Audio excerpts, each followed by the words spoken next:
Hare Gange Mahadev Sri Shankara Parvati Pati Mahadev Sri Shankara. Namaste, it's Sahara Rose, and welcome back to the Highest Self podcast, a place where we discuss what makes you your soul's highest evolvement. Have you wanted to start an online business but have been totally confused about where to start? I think any of us that have wanted to start an online business have felt that way because it's a whole world that is ever changing and no one seems to agree with. Sounds like nutrition, right? So I sat down with Kavit Haria, the author of Don't Sleep on It, who really is an expert on this topic. He's been building online businesses for over 10 years. He works with Jay Shetty, and he is someone who can really break it down in a tangible way. So in this episode, we talk all about what it takes to build an online business. What are the steps to help turn your passion or your interest into a profitable online business? We talk all about different types of programs, pricing, and really the mindset as well that goes around online business, as well as his journey from starting with music and being a musician to teaching other musicians on how to build their businesses to eventually helping people in all types of careers scale and grow their business. So let's welcome Kavit Haria to the Highest Self podcast. And before we get started, check out these brands that make Highest Self podcast possible.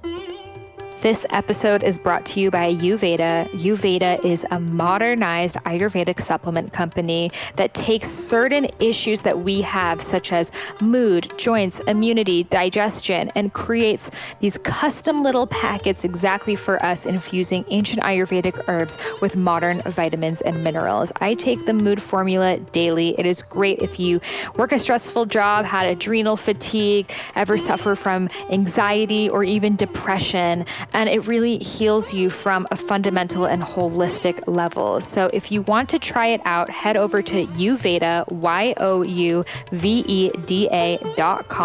Use the code Sahara and you'll receive 35% off your first order. And they now ship to almost every country globally. So check it out if you live internationally. They may be shipping to your country too. And they just added India, guys. Welcome, Kavit, to the Highest Self podcast. It's so great to have you here. Thank you so much for having me, Sarah. So the first question I would love to ask you is, what makes you your highest self?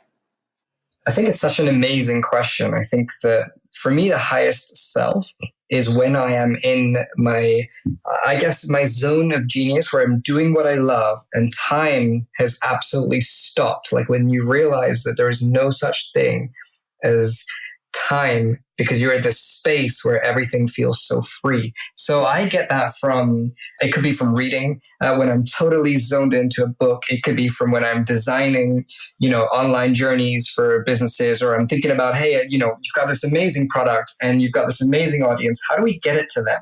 And then I'm planning this entire thing out. For me, that stuff makes me really come alive. So anytime I'm doing that, I feel like I'm in this place where I'm moving towards my highest self. And for me, ultimately, also, I do a lot of meditation, and spirituality is a big part of my life. And I visit an ashram in India, 2-3 months of the year. I'm going there actually next week. And meditation is a key part of the spiritual journey there. So that also connects me to my spiritual, true core essence, or highest self. I love that. So beautiful. And we were just talking about how you're going to Kerala to do a Panchakarma, which is super exciting. Exactly. I can't wait to do that. Yes.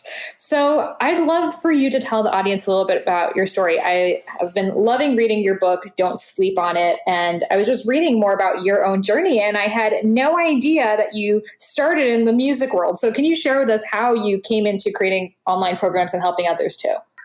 Yeah, sure. I was born in London, and both my parents are Indian, and they were actually born in Kenya, but their parents were born in India. So I don't really know where I'm from yet, but I'm working it out. But I was born in London, and when I was 6 months old, my parents took me to Lagos, Nigeria. I lived there for 11 years, and my dad had a business there, so that's why we lived there. And there was this one occasion, my mom was very keen that we have our Indian heritage. So she took us to the temple. And there was this one occasion I remember, it was Diwali, and there was these 3 musicians in the corner, and they were playing amazing music, and something had mesmerized me. And I was walking towards them, and I saw this guy playing on the drums, and his fingers looked like they were dancing. And bless my mom, she nurtured that in us. And I started to learn to play the instrument he was playing at that point, called the tabla. And so playing the tabla has been a huge part of my life. I have been doing it ever since that time. And as I continued to grow up in Lagos and then moved to London, continued to study that in London, I wanted to play it professionally. But I didn't want to be an Indian tabla player playing with Indian music, because I grew up also listening to R&B and jazz and hip hop and reggae and Latin music and all kinds of different cultures. And I thought, well, how do I bring this Eastern music into the Western music? And so that was how my vision of being a musician that could potentially heal the world, as it were, by bringing this music together.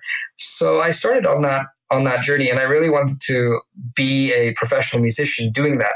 But I struggled a lot initially with self-esteem and self-confidence, and trying to share with my parents that, you know what, I don't want to be a doctor or an accountant or a lawyer or any of those core Indian professions, as it were, and I want to be a musician. And although I did go to university and I studied genetics, which is also something very different, I thought, I'm also going to make a go of this music thing. So I started to gig. I started to find a band and put people together, and we would play amazing music, and we would gig all over the UK. I ended up gigging in Europe. I ended up playing at places like the Royal Albert Hall with people like Jimmy Page from Led Zeppelin. And so it was amazing. But people were asking, musicians specifically, friends of mine were asking, how are you getting those big gigs? How are you getting opportunities to record on albums? How are you getting opportunities to market your music? And at that point, I'd grown the biggest MySpace platform for a tablet player, which MySpace was the king at the point.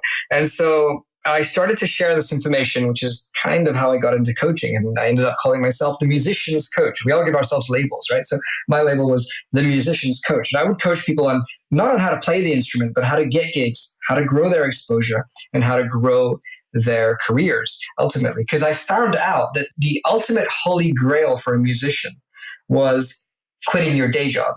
And the formula for quitting your day job is getting more gigs, getting more opportunities to record and create music, and then getting more sales on your CDs. So if you did these three things, you would basically quit your day job.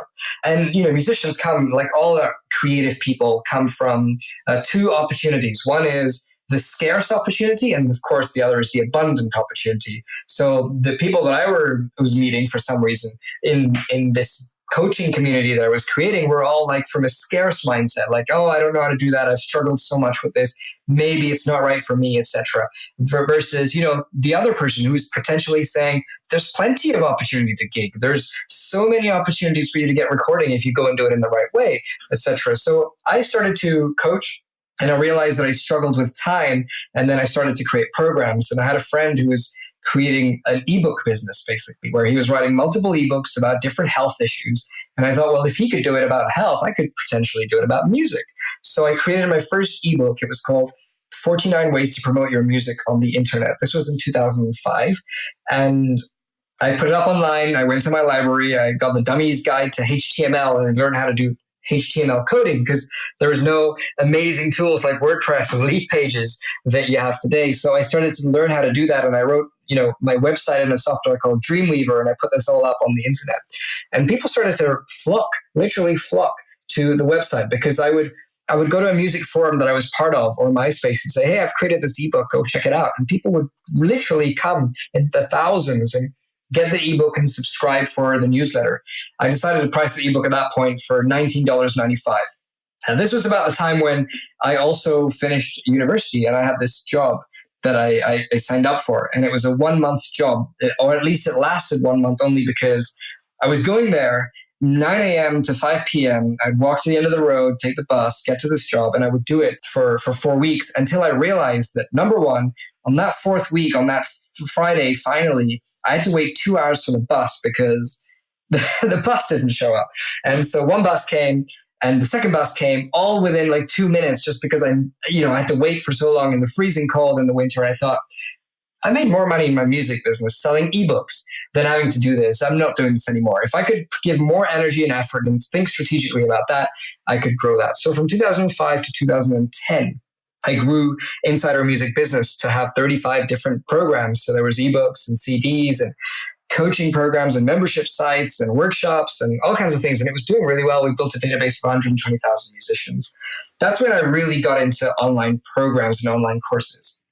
Well, thank you so much for sharing that incredible story. And I think it is so inspiring for people because a lot of times we're in situations that, we realize that we learn something that we can teach others. And a lot of people, they don't take that step. They don't take that initiative to actually go out there and teach what they are already capable of. So that's just so amazing that you were able to kind of see the void of the musicians who have the musical skills, but they don't have the business skills. And you just applied yourself right there and created real value for people. Yeah. And I think I don't really fall into it because I looked up a need and I thought, hey, there's a need here. And, I just felt like it was my passion, obviously, to play music and people needed help. And I guess I was wise enough to realize that I'm having enough people ask me that maybe I should do something about this. Maybe I should create something. Maybe I should share something. And so everything I've done so far has been through that journey. So after the music business, I decided that the reason I stopped that, by the way, is because I reached a creative point where I thought I've created all the advice that I could ever create for musicians, that if I was to create anything else, I would just be recreating the same stuff. And that wasn't something that sat well with me. And I was also quite sure that I'd put together all of the products and information that I needed to satisfy that need. The people who have that need have the information available there, that I don't really think I can add any more value to it. So that's when I realized that, okay, maybe it's time to pivot. At the same time, Derek Sivers, who's the creator of CD Baby, said that the definition of entrepreneurship is if you're able to leave your business for an extended period of time and have no contact with your company, but come back a year later and still generate the same amount of revenue, you're a true entrepreneur. And he did that with his company CD Baby, and after a couple of years sold it for $22 million. So I thought, well, if Derek can do it and he's my friend, I could do it. So I went traveling for an entire year and then came back and was really happy with the results, and that I thought, okay, here's a good point to pivot. So I started doing, again, based on need. A lot of people were doing conferences around marketing and social media, and I loved the idea of teaching and sharing information. I thought, well, I could teach this. I could teach exactly how somebody could grow a business online. And there's hundreds of people showing up at these conferences wanting to learn about online business. And I was invited to a few initially, which is how I knew about it. So I started to do some speaking. And here were 500, 700, 800,000 people in an audience wanting to learn about, funnels and marketing automation and how to build such, very beautiful systems that allow people to go through them as journeys and buy products. And I thought, well, I could teach that. So that led to workshops and coaching programs. And, I ran them as webinars, and I would sell webinars online, and I would run live events in Sydney, New York, and London. And I did that for a few years. But I realized that, again, based on the need, that so many people are doing this kind of work and going to courses and, following up on courses, but very few out of those that buy actually get the result they want. Why is that?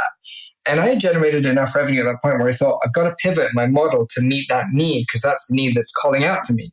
And for me, it was really a case of, I want to work one-to-one with somebody for an entire year to show them how to build their business and to work with them. And instead of them having to do the work, I'll build the team that does it. And so we launched Automated Business System about, 4 years ago now. And in Automated Business System, we work with people for 12 months through strategy, through marketing, through building the funnel and implementing it and running the entire business with them. And that's been a really great joy to see, because one, there's a need of people that have gone through courses and programs wanting to develop something online with their expertise and not succeeding because they've tried it on their own and it hasn't worked. The information hasn't worked. They haven't taken action. They have had doubts and questions and concerns.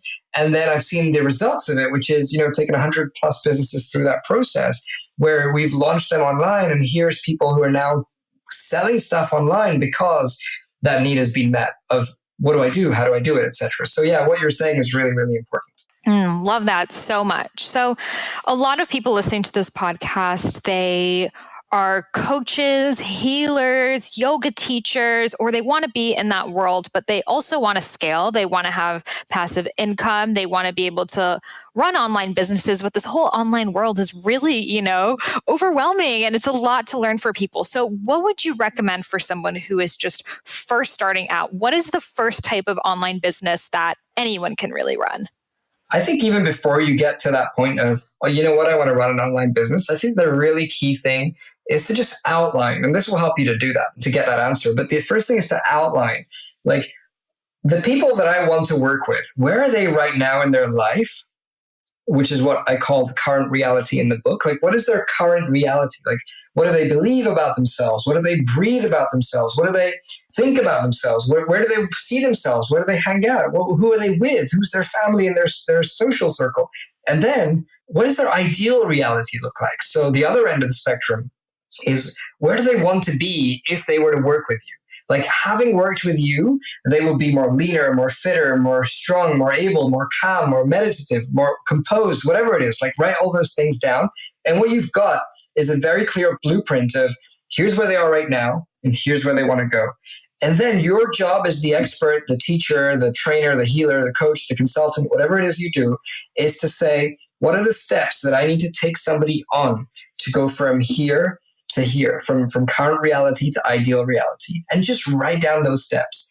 And then, to answer your question more specifically, Sahara, is what online business do I start with? Is, what is the most efficient way for me to create some advice, some knowledge that gives them this information? It could be a 1-hour class. It could be a series of short videos. It could be somebody else might be doing it and you become their affiliate and initially start to share that material.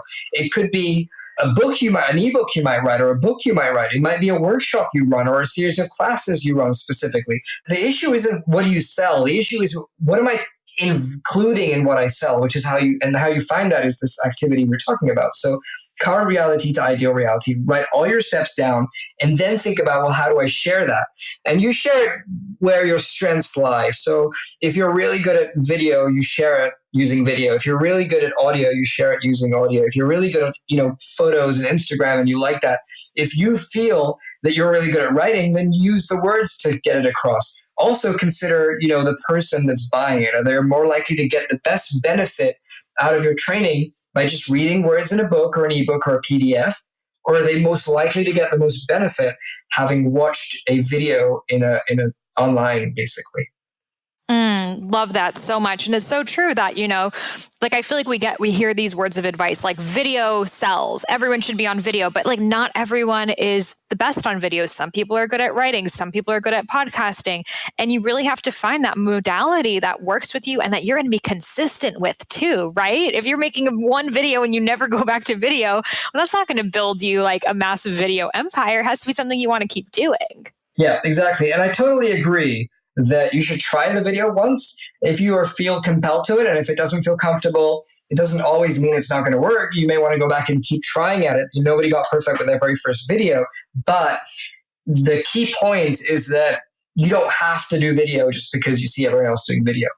You want to really play where your strengths are, because it'll make you stand out. It'll allow you to be comfortable in sharing your material, and you'll really get a lot better results for your clients, which is the most important thing, isn't it? So true. And if you think about it, look, Eckhart Tolle, he doesn't go on YouTube and put up videos of himself. That's just not where he shines. He is a writer. Whereas, a lot of these YouTube people, they don't write books because they know video is where they shine. So I think try everything and then see what sticks. Yeah. And I think it's interesting with the Eckhart example, because he's written obviously some amazing books, but in his private community where people pay to be monthly members in a coaching community, he shows up to do Q&A sessions on video. So if it's not your strength to show up on video to millions of people, that's fine. You don't have to do that. But if you feel the video is still necessary, it might be really useful that you bring that in when your paying clients who are dedicated to working with you, your customers, your members are there. So true, because they're like, well, the only way I'm going to have a live video with Eckhart is if I join his online program. So I'm going to join it because I'm getting exclusive access to a whole new side of him. Exactly. I recently came across Vahdam teas while looking for a super high quality loose leaf tea online, and I was blown away by their array of 10 different chais alone. And I love chai. I ordered it and it arrived in the cutest packaging, literally felt like a Christmas gift to myself. And the tea was the freshest and most flavorful I've ever had. And that's when I knew I had to contact them. Well, turns out Vahdam is one of the only tea company that procures directly from plantations and tea growers within hours of harvest, while most companies spend months in that transition time. They package garden fresh in India and ship it all around the world. They've eliminated the middleman, so you're getting the freshest quality tea straight from the farmer. They're fair trade, pesticide free, and pay the farmers a higher wage for their produce. They also educate the tea growers' children, which is really special to me. So you can try them out. Definitely get their chai sampler. So freaking good. By heading over to vahdamteas.com, VAHDAM teas, TEAS.com. Again, Vahdam Teas, VAHDAMTEAS.com, and using coupon code Sahara for 20% off. Oprah just listed it as one of her favorite things, so I take Oprah's word for it. We all want to be more mindful and well-read, but it's hard to read all of the books that are out there and still have time to, practice self-care and take a shower. Well, there's an app that I have just for you, and that is called Blinkist, the only app that takes the best key takeaways from thousands of nonfiction books and condenses them down into just 15 minutes that you can either read or listen to. I love Blinkist because in less than 15 minutes, I feel like I can fast-track my way to a more intelligent and informed version of me. They have so many incredible books like The Art of Happiness by the Dalai Lama, The Power of Now by Eckhart Tolle, Starts With Why by Simon Sinek, Becoming Michelle Obama, 4-Hour Workweek by Tim Ferriss, 7 Habits of Highly Effective People, and so much more. Right now, for limited time, Blinkist has a special offer just for our audience. Go to Blinkist.com/Sahara to start your free 7-day trial. That's Blinkist, spelled Blinkist.com/Sahara to start your free 7-day trial. Okay, if you're anything like me, you buy green juice, spend way too much money on it, and then forget to drink it, and it sits in your fridge. Ever happened to you? No, just me? Okay, well, I got your solution, and it is called Organifi. So Organifi is a gently dried superfood mix that has real green ingredients like moringa, chlorella, mint, spirulina, beets, matcha, wheatgrass, ashwagandha, turmeric, lemon, coconut water, all dried up. So all you have to do is add water. Yes, you do not have to use a blender. You do not have to spend $12 on a juice. You don't have to go shopping, anything, and you get all of your superfoods in one drink. They also have an amazing red juice, which is like a tart, sweet little brew, as well as Organifi Gold, which has our favorite, turmeric. So I love these. They're all USDA certified organic, and I literally travel with them and have them at home every day. So head over to Organifi.com, Organifi.com, and use code Sahara for 20% off. Again, Organifi.com, and use code Sahara for 20% off your delicious green juice magic. Are you interested in having a career focused on health and wellness? Well, if so, then the universe is calling you to become a holistic health coach. I am offering this incredible deal, a discount of $1,500 off my alma mater, Institute for Integrative Nutrition, which is the world's largest nutrition school with guest teachers such as Deepak Chopra, Chris Carr, Dr. Hyman, and Dr. Andrew Whale, and so many others. It is split between 6 months of health coaching programs teaching you hundreds of nutritional theories, including Ayurveda, as well as 6 months of business coaching. And as an additional bonus, I am offering a webinar where I will teach you how to use social media to create a thriving career as a health coach. On top of that, I have created a private Facebook community just for the Highest Self podcast listeners who are becoming health coaches to connect with each other, meet up with each other, and support one another on this journey. So if you're interested, send an email over to Sahara, Sahara, at eatfeelfresh.com with subject IIN. Again, Sahara at eatfeelfresh.com with subject IIN. And I will personally send you back the email that will allow you to get a $1,500 off discount, as well as my business coaching webinar and the private Facebook group. I'm so excited for you to begin your journey as a health coach.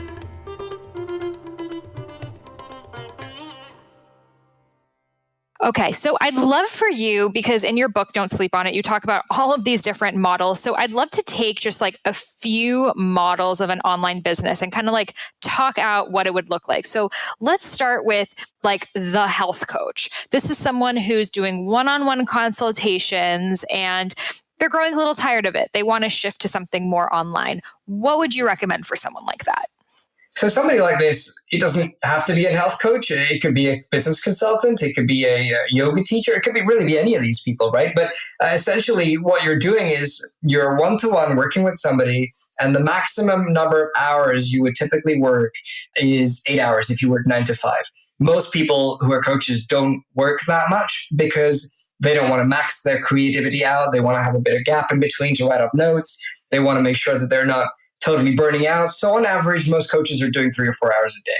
So if you're doing 3 or 4 hours a day, you're doing it 5 days a week, and you're doing it 4 weeks in a month.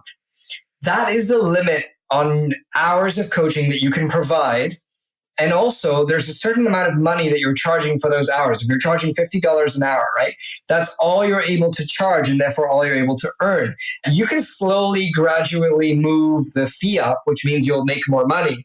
But at some point, you're going to get to a point where you're still working the same amount of time, maybe generating more money because you're doing that. But when you get to the plateau where people say, oh, it's too expensive, I don't want to work with you, you're probably going to either drop the fee or stay there. And so let's say you're there. Let's say you're now charging $2,000 an hour. You're doing 3 hours a day. You're doing 5 days a week. You're doing 4 days. And you've hit this roof.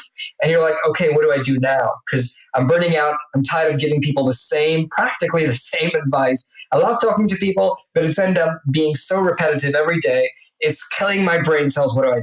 I would suggest the very first thing you do, again, is to go back to that first exercise called mapping realities of where your current reality is and your ideal reality. Make a list of every potential customer you've had in the last 3 months. And make a list of all the issues they've come for individually. So if you've had person A with person A issue, write it down. If you've had person B, write down person B issue. Write down every issue you've helped them overcome. And try and look for the commonalities. Like try and look for where you can bundle them together. Try to look at which one is showing up the most. And then for that issue where you've coached them the most, where you now have the most experience and you know that the most people that have come to you are for that issue, then very simply break down the steps you would help someone to get there. So like, let's say you're a health coach, the most common person you've worked with is somebody who's suffering from high blood pressure, just as an example, or hypertension. So they come to you, they've got high blood pressure, and you've helped them put together the right program in their life that has helped them take care of that issue. So I would make a list of, now, that problem, as far as somebody might think is unique for them, isn't really unique, right? Like you've talked through the same steps for most people with that issue. So write down what those steps are. Like step 1 is do this. Step 2 is do that. Step 3 is do that. It could be diet-based, lifestyle-based, mental-based, whatever it is. Write down these steps because that forms potentially, you might want to think about it as the contents, the table of contents in a book, right? Like you open that, you read the table of contents, and you know this is the process that somebody needs to go through to achieve reducing their hypertension. So I would first make that. And then the most important thing is then going back to what we talked about before, which is how do you teach it? How do you share it, etc., and then start to put it into that format. I love that because then you know your client better than anyone. You know exactly what it is that their pain points are, what they need help with. So if you work backwards and say, okay, this is what me working one-on-one with them looks like. Now this is how I can scale that same thing because, I was a health coach for 4 years working just one-on-one with people, and it would be the same exact issues over and over again. And that's when I was like, okay, why don't I just record myself saying this once instead of repeating it for each person? And then that way I would be able to include more value and make it more affordable for people too. So love that you are teaching that. Yeah, exactly. And I think the key is that you have so much material. And this is the bit that people miss, Sarah. It's that when you put together a course that sells what's technically your most repetitive material, and you share it in a way that is accessible to so many people, one, you obviously impact hundreds more people because it's there, it's available, anyone can get it. Two, having a course allows you to position your own one-to-one pricing at a much higher level because you're very clearly an authority because you've got courses, you're selling material without you being there. And third, you then get to attract the kind of clients that potentially have gone through your course, still have health issues where they really do need now the one-to-one, and you can enjoy those challenges that you're getting to work on because they're probably more exciting, more creative, more fulfilling. So good. And I think it frees up time so you can keep learning, right? It's so important that we remain students no matter what. And I remember when I was so bombarded with clients, I didn't have time to read up what was the latest nutrition world and get more information. I was kind of stuck at this point of just doing, serving, and I wasn't really filling up my own cup educationally and also, of course, in self-care. Yeah, exactly. I totally understand that. So a lot of people here, you have to build an email list. And I think for especially the younger generation, we're not so used to that because we're on social media. And I remember thinking, I didn't even have an email list until like a year and a half ago, because I was like, everyone's on social media. That's where they'll follow me. And then I kept on reading about how important it is to build the email list because you never know if social media platforms will go off. So what do you recommend for people to build an email list who have never had one before? Yeah, first I'm going to just reiterate what you said because it's so important.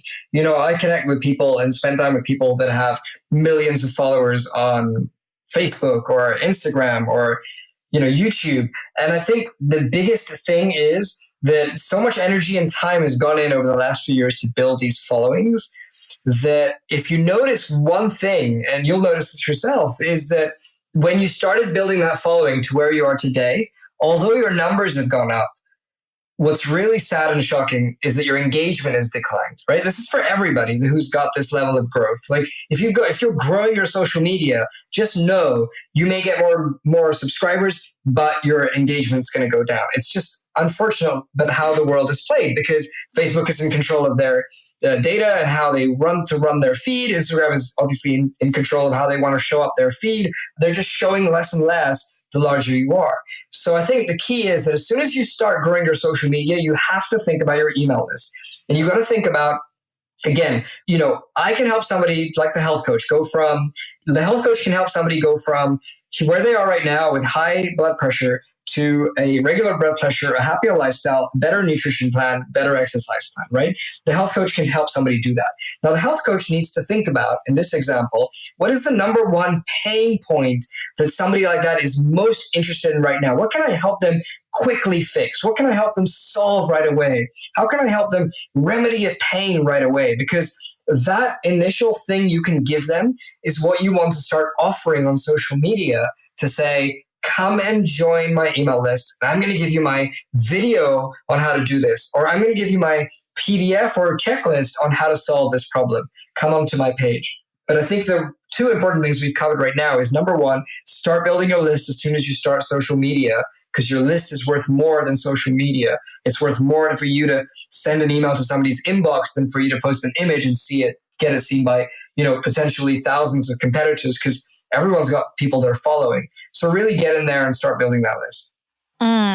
So what about people who think, well, no one's checking their email these days. Everyone's on social media. Is it still worth me sending out emails? What would you say to that?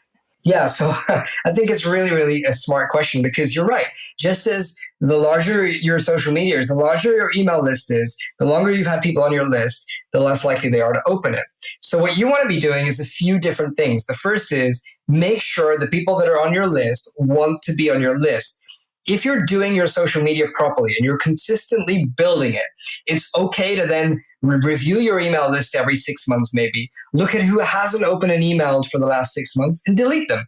It's going to cost you a lot less because you don't have to pay for their space on your email management tool, right? Because you pay for the number of subscribers you have, right? So if you cancel and delete people from your database, even if you've got 500 people and you delete 50 of them, it's okay. They're not actually opening your emails anyway. So they haven't opened them for the last 6 months. So just get rid of them. And if they're on social media and they like something you share in the future, they'll join again.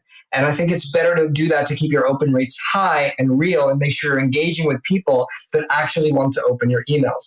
The other thing is something that's slightly out of your control, which is that, using email providers like Infusionsoft or GetResponse or Aweber or ConvertKit will not send 100% of emails to everybody. It's just that some people in their Gmail, it goes to the junk or it goes to the spam or it gets blocked, or in the Hotmail, it gets blocked or whatever it is. You can't control that as much. So what you do need to do is, as soon as somebody joins your list, is to say, make sure you look out for my emails. If they're going to your junk and your spam, drag them and move them to my inbox. These are real practical tips to just make sure that you're training your readers to make sure that they open their emails. And finally, as an advanced idea, what I would do is download your entire email database and go to Facebook advertising and upload your email database as a audience. This is for those that get it. If you don't understand this, this is absolutely okay for now. But you can upload your database as a custom audience. And then when you write an email to your list, or you're doing a promotion to your list, also run an ad to that email list. Because the chances are, if they're not opening it in email, they can see it as an ad. And if they're not on Facebook or Instagram, and if they're not seeing it as an ad for whatever reason, they'll see it in your email.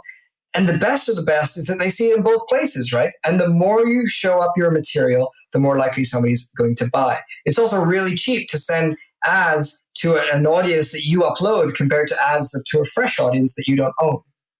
That is really good advice. And I've so noticed that I sign up for someone's, free newsletter, and then suddenly I'm seeing their ads, and now I'm understanding why. So funny when you see what's going on behind the scenes. I love it. Like, I was looking at something yesterday and I was like, no, I think it was shoes or something. And literally I was on my laptop and I moved to my phone and I opened Facebook and the ad is right there. Like, they know that I'm there and they know that I'm able to share this. Now, we're trying to build a business where we're selling stuff. That means we want to communicate in the best interests of that person. We're doing this because we feel it's a duty. I believe it's a duty to share what you know, because otherwise you keep it trapped within you. Todd Henry says, don't die with your best work within you, right? So like, you have a duty to be able to do these things, and why not do it if you've got these technology available to you right now? So very true. So I'd love to ask you as well about Facebook ads, Instagram ads. At what point should people start running those for their business?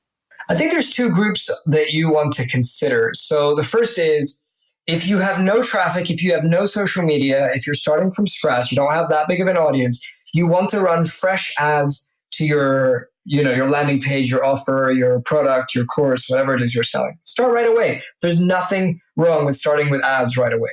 The second thing is, for those that have an audience already, drive as much of that audience as you can to your funnel, to your social media, to your landing page, to your product, to your course. Drive as many of them as possible, because you don't want to be running ads and then having those same people click on the ads to join when they've already in your social media and you can drag them along. So get that in there first, then kick off your retargeting, which is getting all the people that are registered, getting all the people that are signed up, like I just said, into an email list, and then advertise to that email list, and then do your retargeting campaign. So you definitely want to have your advertising and your retargeting advertising, but start with the advertising if you don't have an audience so far. Okay, got it. So should people be like making a certain amount in their business before they start, or would you just say from the very beginning you should start also doing ads? Yeah, I would start right from the very beginning. I don't think there's anything holding you back or any limit to money or anything like that. I think you should start right from the beginning. Love that. Yeah, it can be really, I know Gary Vee says like, buy all the ads you can because it's so underpriced for how many impressions you're getting. And that's what he said about Google AdWords, like in the early 2000s. And he wished he had gotten more of them for his dad's wine business. So I definitely hear that statement being echoed. Yeah, exactly. And I think, I used to run Google advertising for my music business. It was working amazingly until, it became super expensive and I turned it off. But I think that it's the same with Facebook, and it's even more the case right now, the same with Instagram. But don't worry about that. If you're starting out, like, you don't have to spend as much money as you can and get everything out there. Just, budget $10 a day on your advertising, get it working, know what you're doing, learn and make sure you understand the numbers that are going on with the advertising. Get someone in to help you so that you make less mistakes and you create more wins more faster. And then just grow it slowly and gradually. There's no rush for us to grow it. I think the work that we're doing, the health coaching, the yogas, the coaches, the consultants, the trainers, this is work that needs to last a lifetime, right? It's not something where, I want to sell a yo-yo because the yo-yo is going to run out, in 6 months. We don't need to make as much money as we can because it's going to run out. Our work is here to help as many people as possible. So let's make sure we do it in a way that keeps us here for a long time. So true. And I think a lot of people, they feel guilty.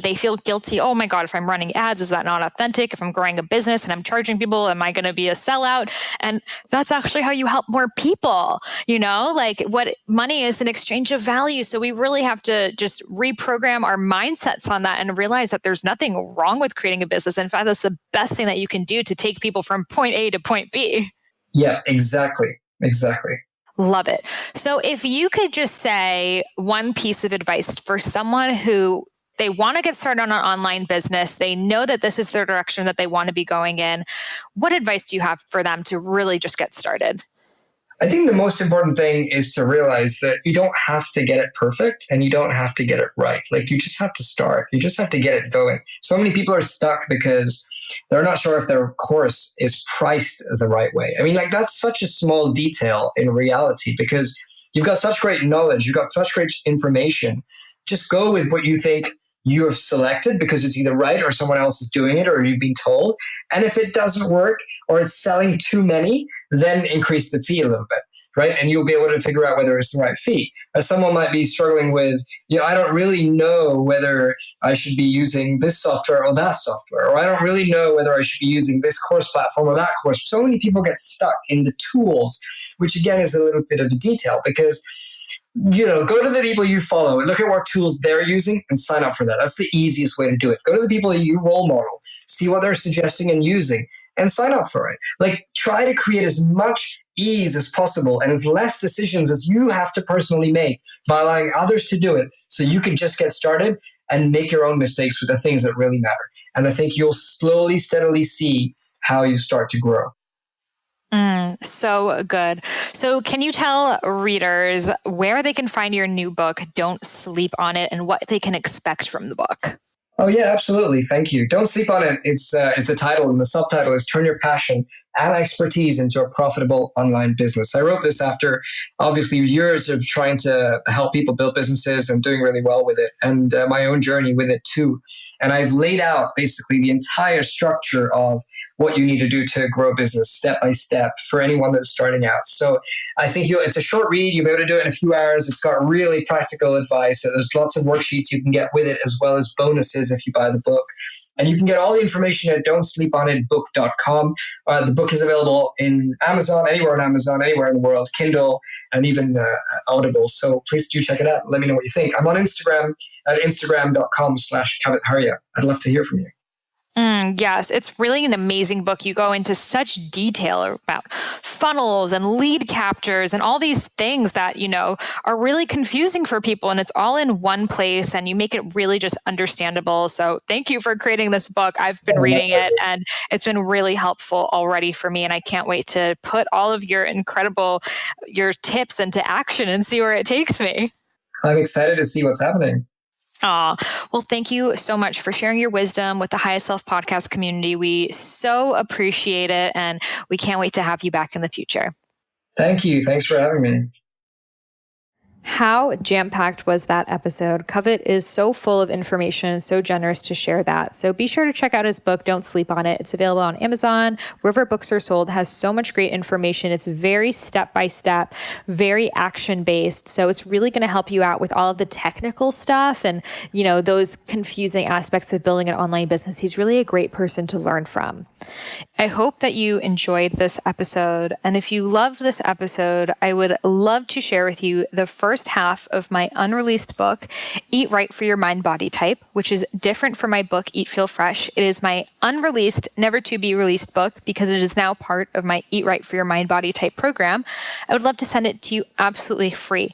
All you got to do is leave me a review in the iTunes store, take a screenshot and email it over to me at Sahara at eatfeelfresh.com. Again, take a screenshot of the review and email it to me at Sahara at eatfeelfresh.com, and I will send you the first half of my unreleased book, Eat Right for Your Mind Body Type. Namaste.